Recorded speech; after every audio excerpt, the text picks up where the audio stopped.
Voz de Oliveira. Olá, reflexão sobre brasa na lareira. Em uma singela igreja, um pequeno grupo se mantinha constante nas reuniões, ocupando sempre os mesmos lugares. Certo dia, o pastor identificou que uma cadeira permanecia vazia há semanas e resolveu visitar o faltoso. Estava frio e o encontrou sentado, confortável, ao lado da lareira de sua casa.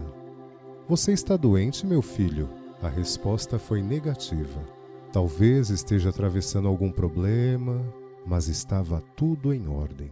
E o homem disse que simplesmente deixara de comparecer, pois há anos sentava na mesma cadeira e já sabia tudo de cor.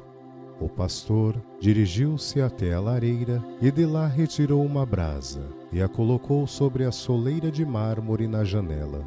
Longe do braseiro, ela perdeu o brilho e se apagou. Era somente um carvão coberto de cinza. Então o homem entendeu. Todos somos brasas no braseiro da fé. Estendamos o brilho da esperança nas vidas de quem não consegue crer. Até mais.